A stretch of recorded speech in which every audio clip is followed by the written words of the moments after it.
Bismillahirrahmanirrahim. Assalamu alaikum. Welcome back to ISP Online Learning Management System. Today's lecture number 3 for the course of Properties of Structural Materials.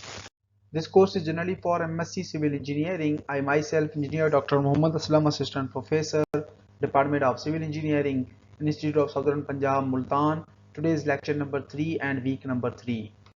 So these are your reference text books. इन books के अलावा अगर आपके पास properties of concrete या concrete compositions के हवाले से कोई बुक अवेलेबल है तो उसको भी आप यूज कर सकते हैं।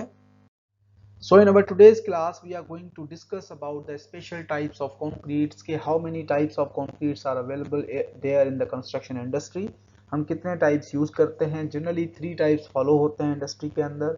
Normal weight concrete जिसको हम conventional concrete भी कहते हैं, लाइट वेट कंक्रीट जिसके अंदर जो कन्वेंशनल एग्रीगेट्स हैं उनको रिप्लेस किया जाता है with any type of special aggregate जिसके अंदर आपके ऑर्गेनिक एग्रीगेट्स भी आ जाते हैं, जिसके अंदर लाइटर मटेरियल्स भी आ जाते हैं, पोरस मटेरियल्स भी आ जाते हैं, कोई जिस तरह कोकोनट शेल्स वगैरह हो गया ऑर्गेनिक सब्सटेंसेस के अंदर।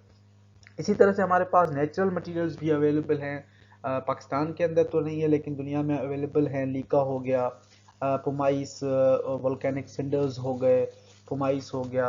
इसी तरह से ये सारे बहुत सारे एग्रीगेट्स, कोरिया है, टफ है, ये बहुत सारे एग्रीगेट्स अवेलेबल हैं जो कि इंडस्ट्री के अंदर यूज हो सकते हैं।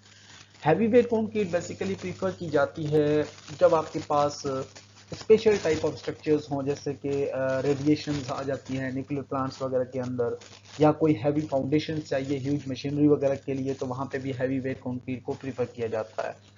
तो ये मेजर 3 टाइप्स हैं। इसके अलावा बाकी बहुत सारे special types of concretes available हैं, उनको आज हम डिस्कस करते हैं डिटेल के अंदर। So in contents, specifically we will discuss about the special types of concretes today।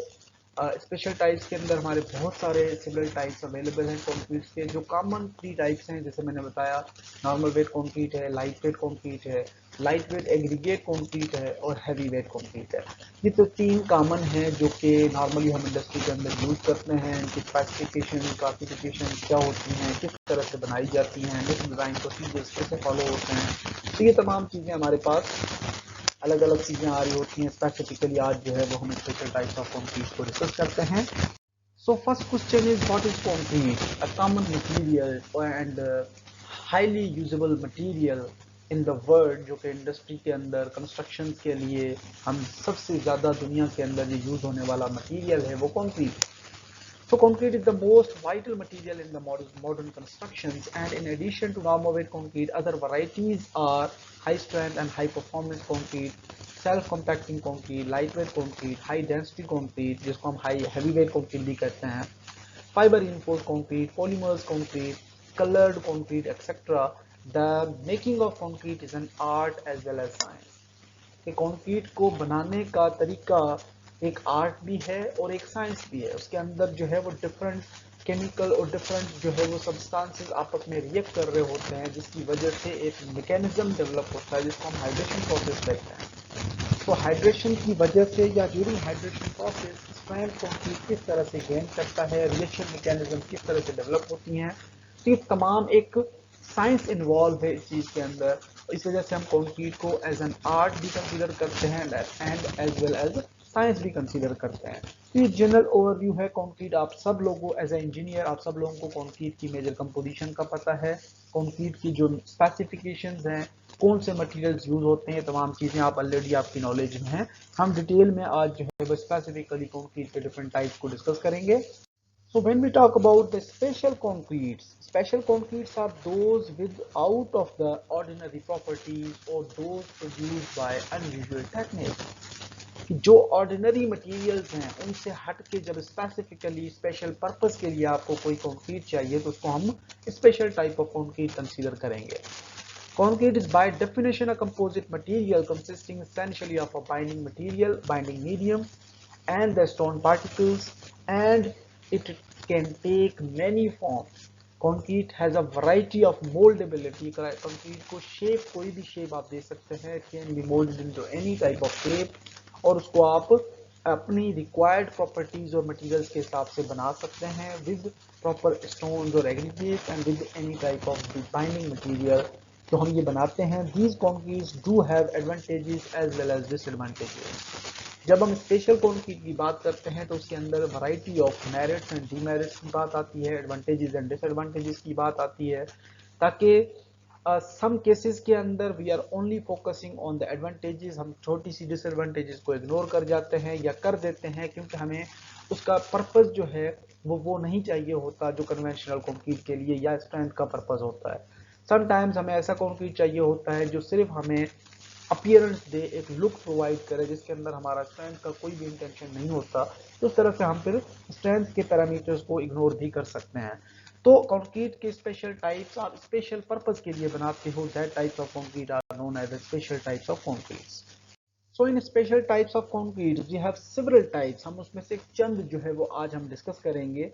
सब number one we have high volume fly ash concrete, we have silica fume concrete, GGBFS slag based concrete. GGBFS basically is ground granulated blast furnace slag concrete, ternary blend concrete, lightweight concrete, polymer concrete, self compacting concrete, colored concrete, fiber reinforced concrete, pervious concrete, waterproof concrete, temperature control concrete, mass concrete, heavyweight concrete, high performance concrete, ultra high performance concrete, ultra high performance concrete. तो we have similar types of concrete. जब हम special types की बात करते हैं we have majority of many types of concretes are available in the world, जिसके लिए फिर उनमें से कुछ जो है आज जो major important most important types हैं उनको हम थोड़ा सा डिस्कस करते हैं, ताकि जो मजीद मैं आपको डिटेल में हर कंक्रीट की क्लासिफिकेशन वगैरह ड्यूरिंग क्लास भी बता रहा हूँ।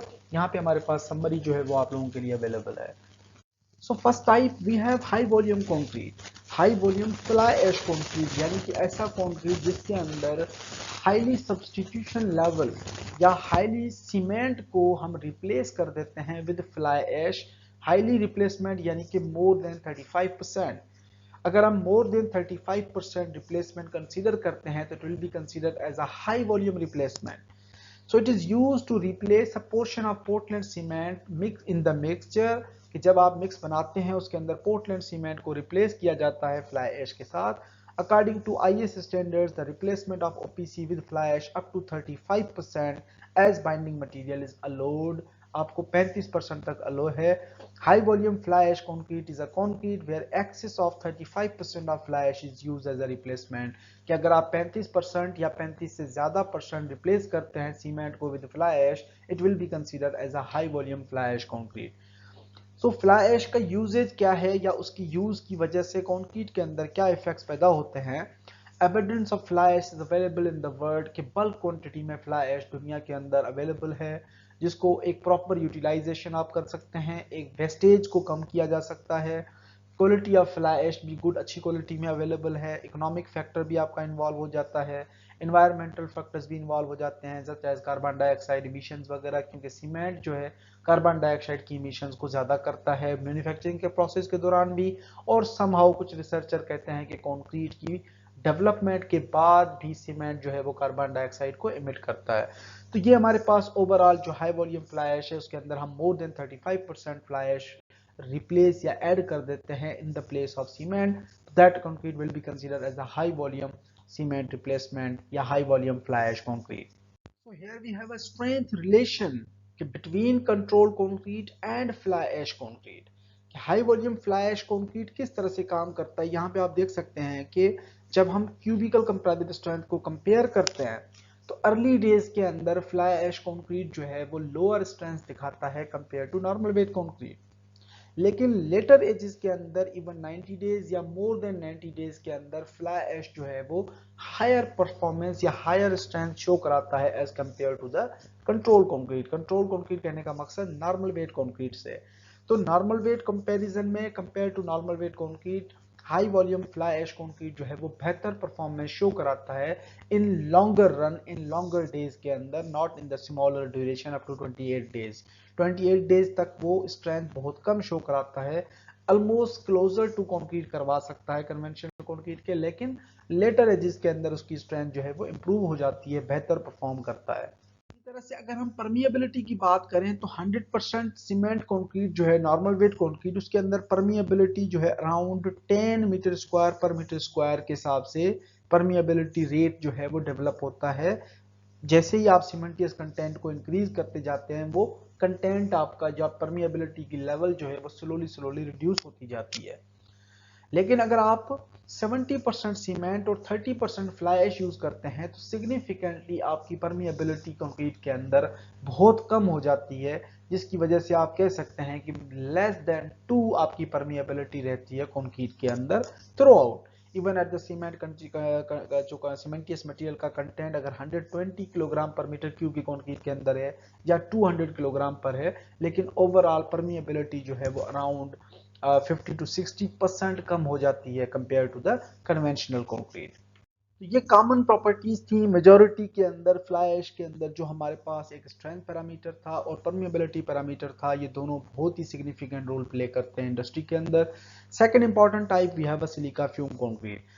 Silica fume basically are very fine nano या non-crystalline silica produced in electric arc furnaces as a byproduct। ये सिलिका फ्यूम्स बेसिकली इलेक्ट्रिक के आर्क फर्नेसेस वगैरह में डेवलप होता है और ये नॉन क्रिस्टलाइन छोटे छोटे सिलिका के पार्टिकल्स होते हैं और इनके अंदर हाईली पोजोलेनिक एक्टिविटीज होती हैं, रिएक्टिव पोजोलेनिक एक्टिविटीज होती हैं और ये मोर्टर्स वगैरह और कंक्रीट के अंदर भी ऐड किया जाता है, क्योंकि concrete also cement is also an pozzolanic material और पोजोलेना की वजह से सिलिका और एल्यूमिनियस मटेरियल्स की वजह से ये एक्शन या रिएक्शन डेवलप करता है, जिसकी वजह से स्ट्रेंथ डेवलप होती है।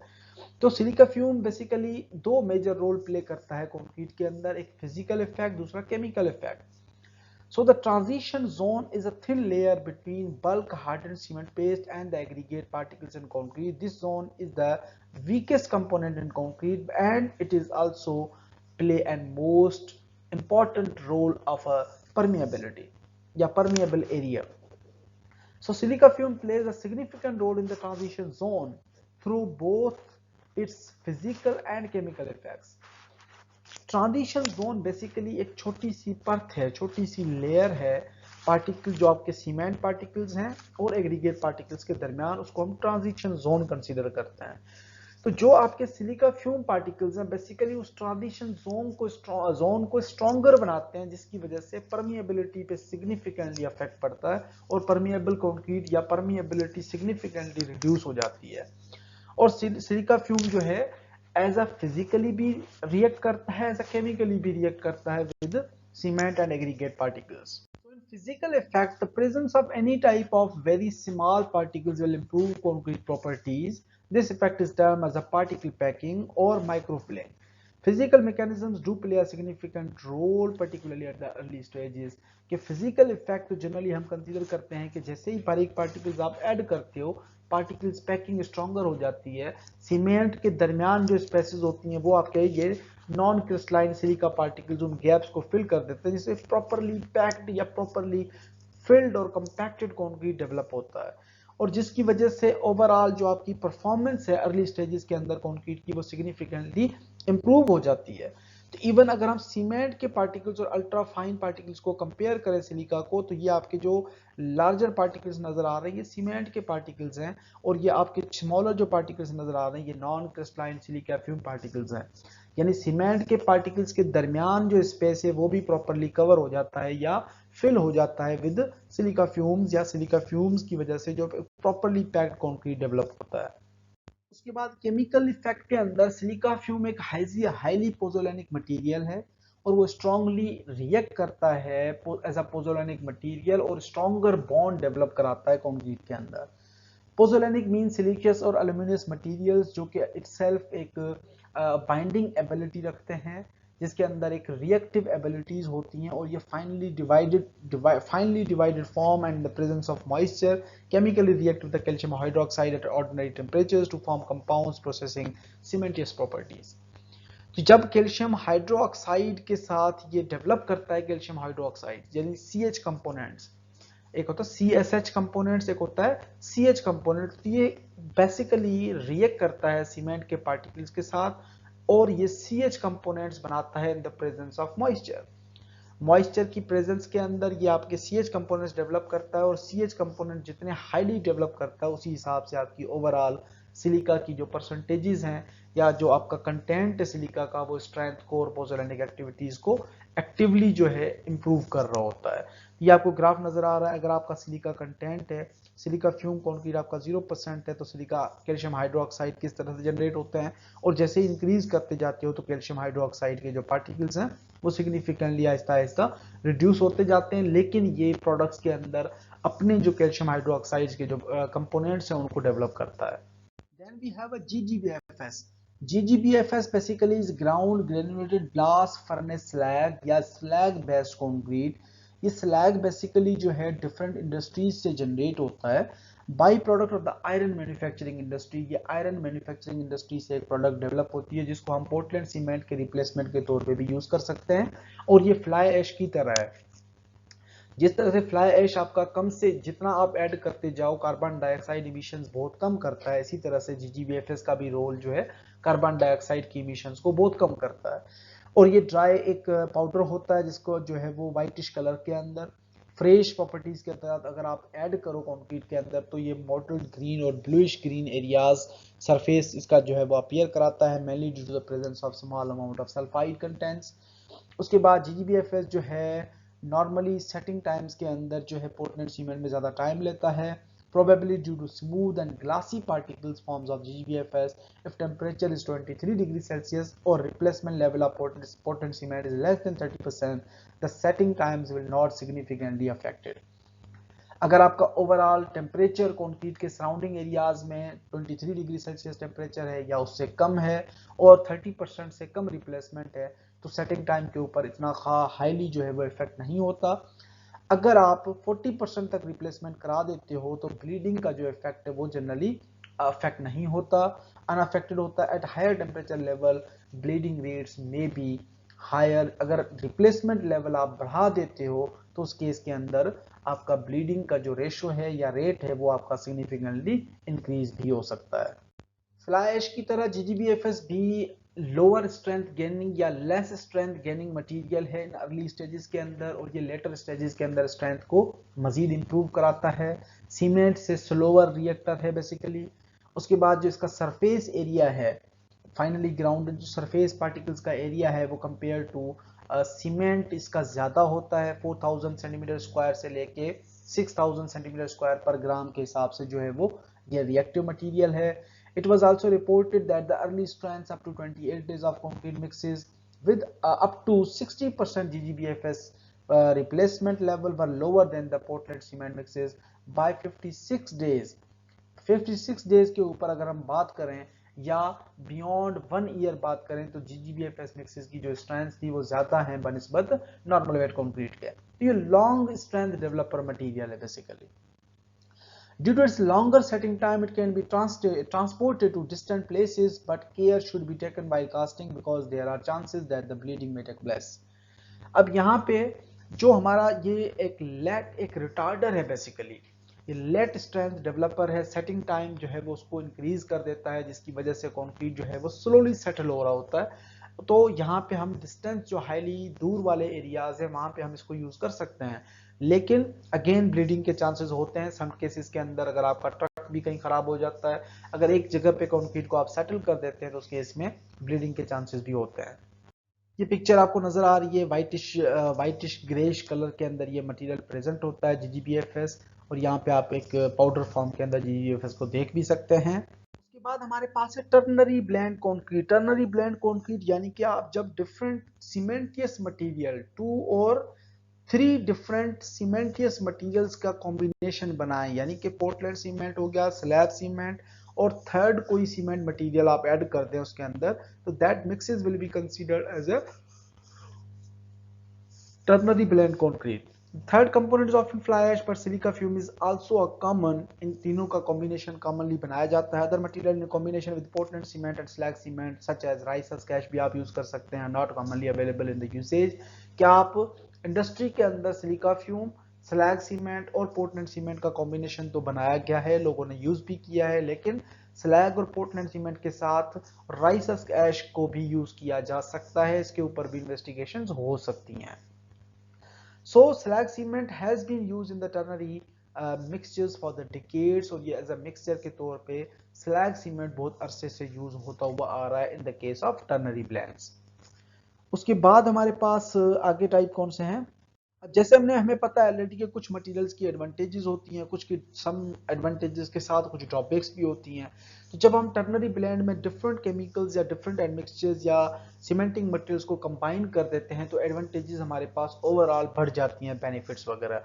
तो हाई स्ट्रेंथ कंक्रीट आप बना सकते हो, लो परमिएबिलिटी कंक्रीट बना सकते हो, कोरोजन रेजिस्टेंस भी कंक्रीट बना सकते हो, सल्फेट रेजिस्टेंस कंक्रीट भी बनाई जा सकती है by mixing different types of binders.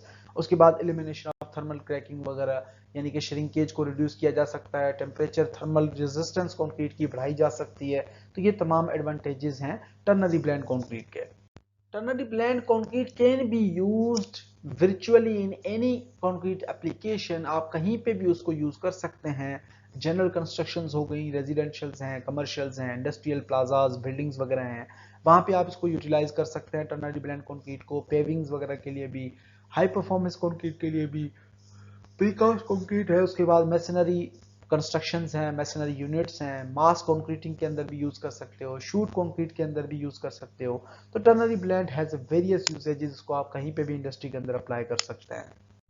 Now mix proportions for ternary blend concrete के, कोई भी कंक्रीट जब हम बनाते हैं तो उसके लिए डिफरेंट मिक्स प्रोपोर्शनिंग वगैरह भी की जाती है। तो optimum mix proportions for ternary blends as with other concretes will be dependent on the final use of concrete, construction requirements and seasonal requirements. कि जो आपका टर्नरी ब्लेंड का मिक्सचर है उसके लिए जो आपने रिक्वायरमेंट्स और कंडीशंस को रखना है वो डिपेंड करता है सिविल कंडीशंस के ऊपर कि कंक्रीट किस पर्पस के लिए चाहिए, कंस्ट्रक्शनल की रिक्वायरमेंट्स क्या हैं, सीजनल रिक्वायरमेंट्स कंडीशंस क्या हैं। So as with the concrete, as with other concrete, cold weather will affect the early strength gain and mixture proportions may need to be adjusted to assure the job site performance.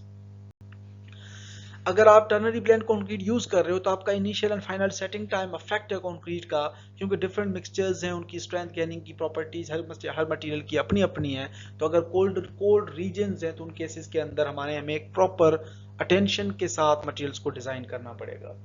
However, in low water cement ratio applications such as pavings वगैरह हो गई, वहां पे 15% of fly ash और 30% slag cement component have successfully been used.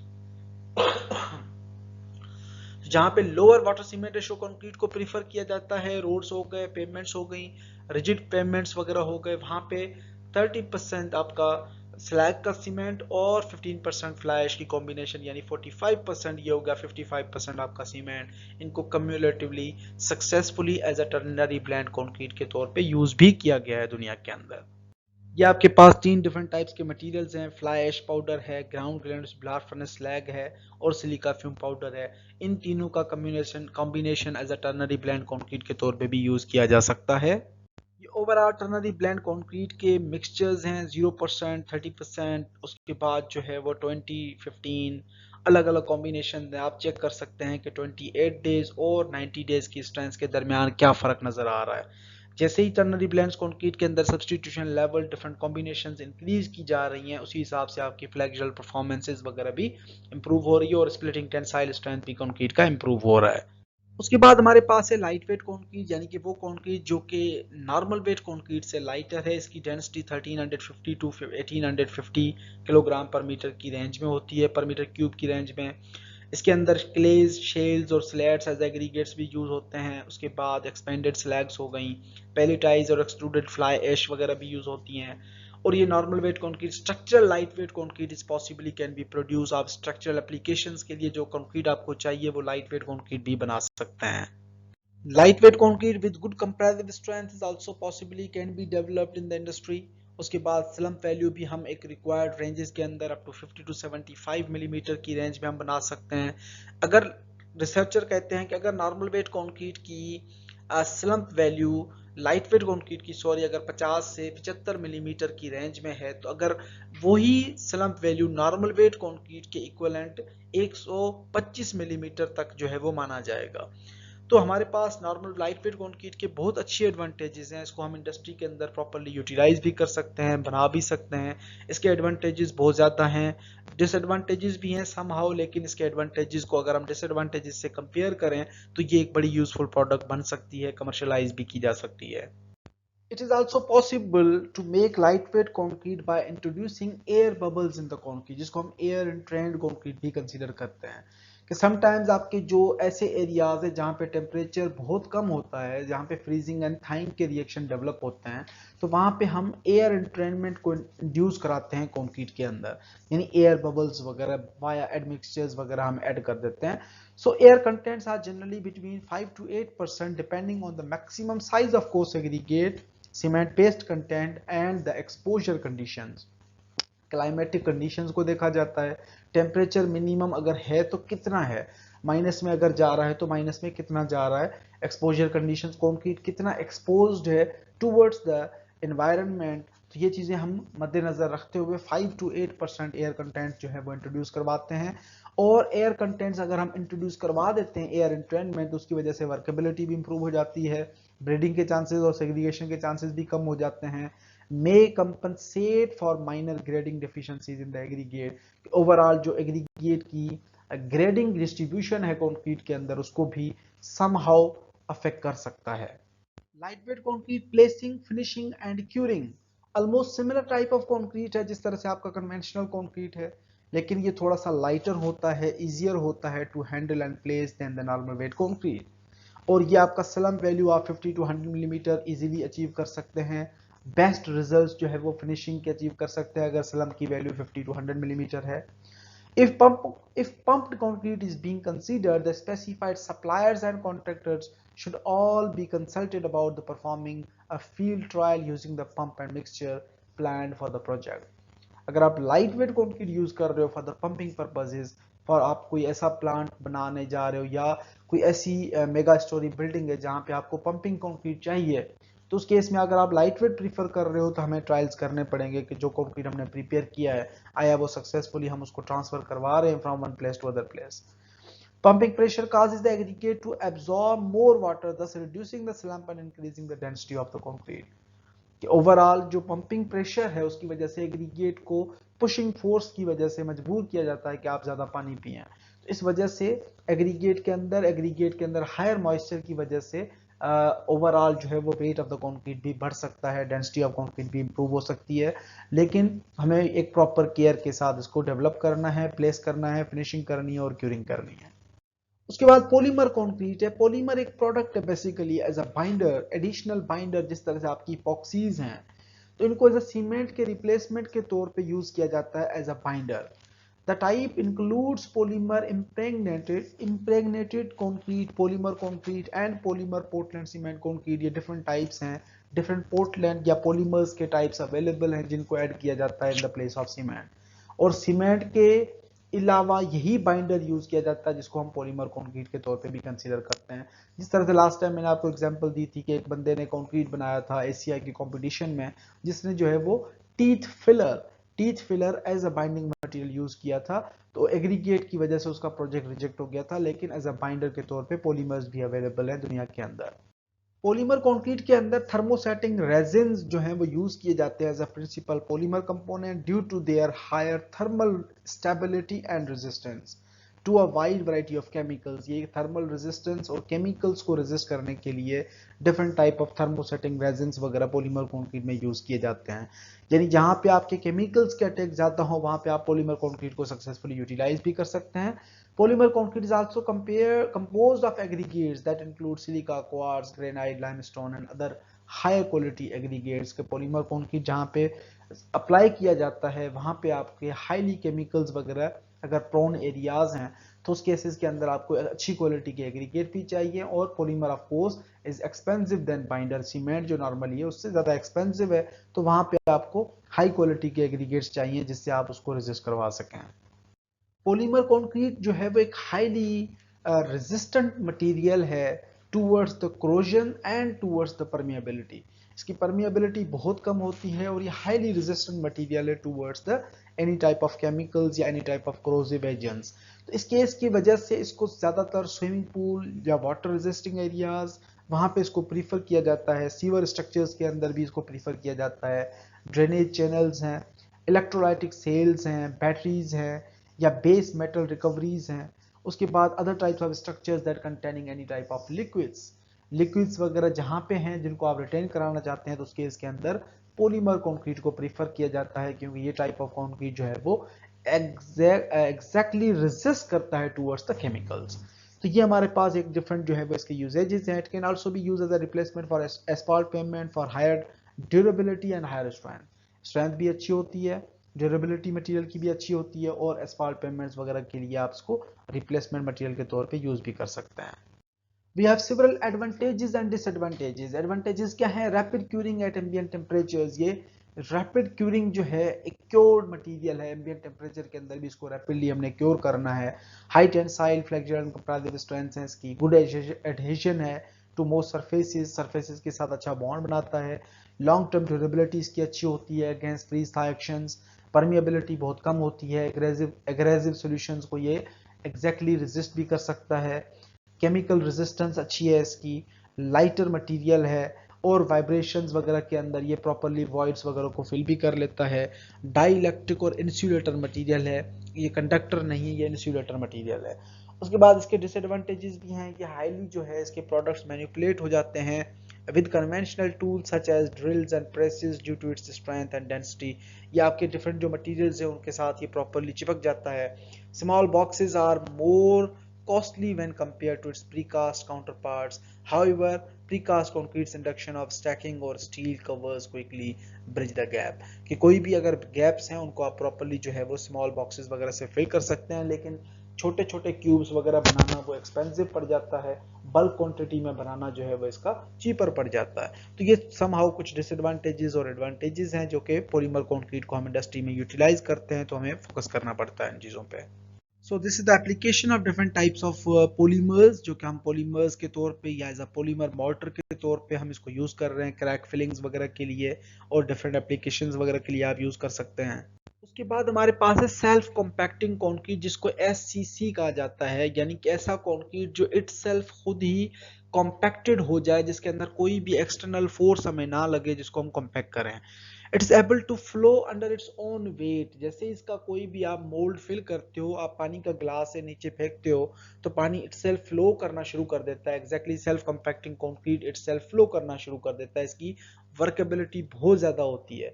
The hardened concrete is dense, homogeneous and has the same engineering properties and durability as traditional vibrated concrete.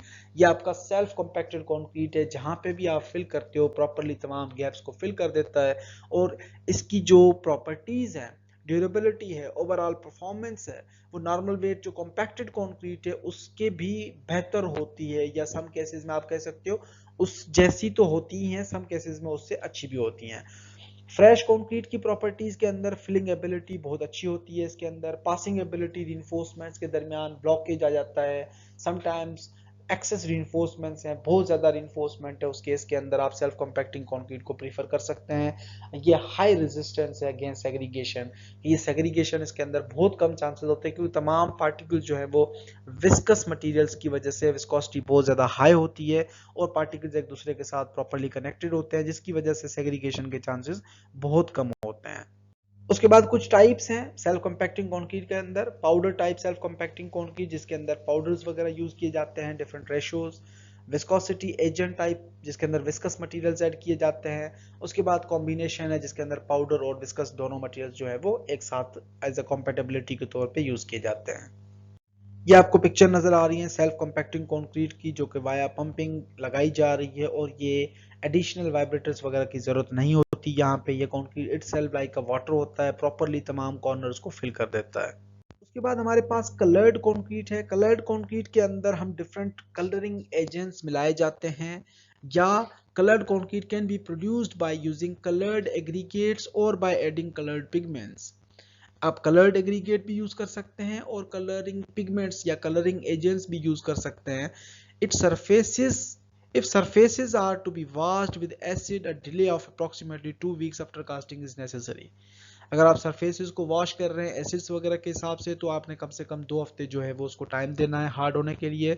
Coloured aggregates may be natural rock such as quartz, marble and granite, and they can be ceramic materials. उसके बाद synthetic pigments हम भी use कर सकते हैं generally uniform colour providing के लिए। The amount of colour pigments added to the concrete mixture should not be more than 10% of the mass of the cement, कि जो ओवरऑल आप कलर ऐड कर रहे हो सीमेंट का, जो टोटल सब्सटीट्यूशन है, वाइट सीमेंट वगैरह यूज होता है कलरिंग एजेंट्स के तौर पे, तो कलरिंग एजेंट्स वाइट सीमेंट के साथ मिक्स करके बनाई जाती है एज अ कलर्ड कंक्रीट। तो जो कलरिंग एजेंट है वो आपका 10% ऑफ द ओवरऑल सीमेंट की सब्सटीट्यूशन तक होना चाहिए, उससे ज्यादा नहीं। So here we have some examples of the coloured concrete. आप कोई भी कलर अचीव कर सकते हैं, कलर्ड कंक्रीट बना सकते हैं बाय एडिंग जो है वो 10 अप टू 10% आप कोई भी कलरिंग पिगमेंट्स वगैरह ऐड कर सकते हैं। उसके बाद हमारे पास है fibre reinforced concrete. Fibre reinforced concrete को हम डिफाइन कर सकते हैं as a composite material made with Portland cement, aggregates, water and any type of fibrous material, जिसके अंदर छोटे छोटे डिसकंटिन्यूअस फाइबर्स होते हैं, छोटे लाइक हेयर्स, छोटे जैसे बाल हैं, इसी तरह से हम छोटे से फाइबर्स जो है वो ऐड करते हैं। वो फाइबर्स आपके डिफरेंट मटेरियल्स के भी हो सकते हैं, स्टील फाइबर्स भी हैं, कार्बन फाइबर्स भी हैं, ग्लास फाइबर्स भी हैं। The role of randomly distributed discontinuous fibers is to bridge across the cracks that develops, provide some post cracking ductility, कि समटाइम्स अगर स्ट्रक्चर के अंदर, या आपको पता होता है कि स्ट्रक्चर के अंदर लोअर लोड्स की वजह से या लोअर लोड्स के अंदर भी हेयर क्रैक्स वगैरह अपीयर हो सकती हैं, तो उस केस के अंदर हम फाइबर्स को भी ऐड कर सकते हैं, जिसकी वजह से जो क्रैकिंग है उनके दरमियान एक प्रॉपर बॉन्ड जो है एक रिलेशनशिप डेवलप होता है। The real contribution of the fibres is to increase the toughness of the concrete under any type of loading, कि जो है डिफॉर्मेशन को रेजिस्ट करता है, टफनेस जो है वो इंक्रीज करता है कंक्रीट के अंदर एनी टाइप ऑफ लोडिंग की वजह से। The fiber reinforcement may be used in the form of three-dimensionally randomly distributed fibers throughout the structural member when the advantages of the fiber to resist shear and crack control can be further utilized. कि shear को भी आप improve कर सकते हैं, cracking control को भी improve कर सकते हैं, फाइबर को आप different constitution या different substitution level के हिसाब से भी आप ऐड करवा सकते हैं कंक्रीट के अंदर। So here we have applications of FRC as a payments के लिए यूज कर सकते हो, टनल्स के अंदर भी, as a tunnel linings के लिए भी, पेमेंट्स एंड स्लैब्स के लिए भी, शॉर्टक्रीट के अंदर भी आप यूज कर सकते हैं। The fibers themselves are unfortunately relatively expensive. A 1% steel fiber addition will approximately double the rate. कि आप अगर 1% स्टील फाइबर कंक्रीट के अंदर ऐड करते हो तो ओवरऑल कंक्रीट की जो प्राइस है वो तकरीबन जो है डबल हो जाती है नॉर्मल वेट कंक्रीट से। ये आपको कंक्रीट नजर आ रहा है जिसके अंदर फाइबर्स वगैरह हमने ऐड किए हैं, ओवरऑल जो है फेल्यूर आपको अपीयर हो रहा है, फेल्यूर आपको नजर आ रहा है कि फाइबर्स किस तरह से कंबाइन करते हैं कंक्रीट को, कंक्रीट टोटली सेपरेट नहीं हो पाती है एक दूसरे के पार्टिकल से इवन आफ्टर फेल्यूर। उसके बाद हमारे पास परवस कंक्रीट है। परवस कंक्रीट यानी नो फाइन्स कंक्रीट, जिसके अंदर कोई भी फाइन एग्रीगेट जो है वो यूज नहीं होता, सिर्फ कोर्स एग्रीगेट और सीमेंट का आपस में बॉन्ड बनाया जाता है। ये नॉर्मली उन एरियाज के अंदर यूज होता है जहां पे आपको हाई परमिएबिलिटी चाहिए, यानी कि लाइक अ शावर, पानी आपका कंप्लीटली जो है वो डिस्पर्स हो रहा होगा, जैसे ऊपर से गिरता है नीचे जो है वो आपका पानी डिस्ट्रीब्यूट हो रहा है।